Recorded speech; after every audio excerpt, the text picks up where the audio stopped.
গতকাল স্ট্র্যাটোস্ফিয়ার সম্বন্ধে যে বলেছিলাম সেগুলো প্রশ্নগুলো দিয়েছি এবং আজকে উত্তরগুলো দেখে নাও। আজ মেসোস্ফিয়ার সম্পর্কে বলবো।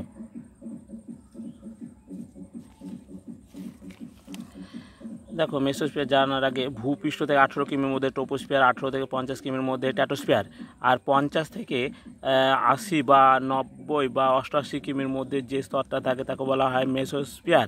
এই মেসোস্ফিয়ারের শেষটাই হচ্ছে মেসোপজ, এখানেই সমমণ্ডলের শেষ স্তর।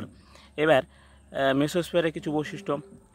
মেসো কথার অর্থ হলো মধ্যভাগ, সর্বনিম্ন উষ্ণতা হচ্ছে -100 ডিগ্রি, বায়ুমণ্ডলের শীতলতম স্তর, উল্কা পুড়ে ছাই হয়ে যায়। এখানে মহাকাশ থেকে যে উল্কা আসে এখানে পুড়ে ছাই হয়ে যায়। মেসোস্ফিয়ারকে মধ্যমণ্ডল বলা হয়। উল্কাজাত ধূলিকণা ও জলীয় বাষ্পের কারণে এই স্তরে নৈসর্গিক মেঘ বা নক্টিলুসেন মেঘ সৃষ্টি হয়। এই যে উল্কা পুড়ে ছাই হওয়ার জন্য হয়। উচ্চতা অনুসারে তৃতীয় স্তর এটি। এই স্তরের ঊর্ধ্বসীমা মেসোপজ নামে পরিচিত, আগে বললাম। স্বল্প ঘনত্ব, এই অংশে পাতলা স্তর, খুব কম ঘনত্ব। 50 কিমির মধ্যে 1 মিলিবার আর 80 কিমির মধ্যে 0.01 মিলিবার হয়। 2003 খ্রিস্টাব্দে 1 ফেব্রুয়ারি নাসার প্রেরিত স্পেস শাটল কলম্বিয়া মেসোস্ফিয়ারে 62 কিমি উচ্চতায় এসে ভেঙে পড়ে যায়। এখানে 62 কিমির মধ্যে এসে ভেঙে পড়ে যায়।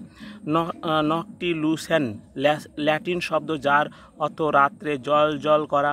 গ্রীষ্মের কালে মধ্য অক্ষাংশে 50 থেকে 70 ডিগ্রি, দেখো 50 থেকে 70 ডিগ্রি।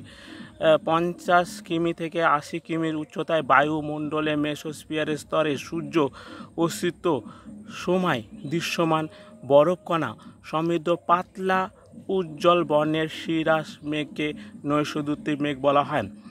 এবার এখান থেকে যে 80 বা 90 বা 100-র মধ্যে বলছে, এইটুকু বলছে বায়ুমণ্ডল ধরছে, তার উপরেকে মহাশূন্য বলছে কিছু কিছু বিজ্ঞানী। মহাকাশ ও বায়ুমণ্ডলের সীমারেখা বা কারমান রেখা কি?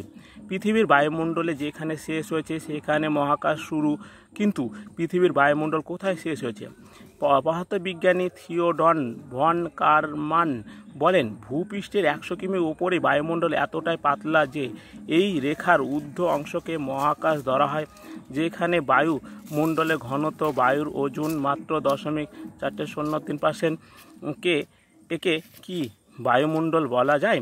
এটি নাসার কর্তৃক স্বীকৃত। এই 100 কিমির উচ্চতায় কাল্পনিক রেখাকে কারমান রেখা বলা হয়। এই যেখান থেকে যে 100 কিমি, এইটুকুই বলছে বায়ুমণ্ডল হয়েছে, তার উপরটাকে মহাশূন্য ধরাচ্ছে। এবার এখান থেকে মেসোস্ফিয়ারের যা প্রশ্ন দিয়েছি দেখে নাও, সামনের দিন উত্তর করে দেবো।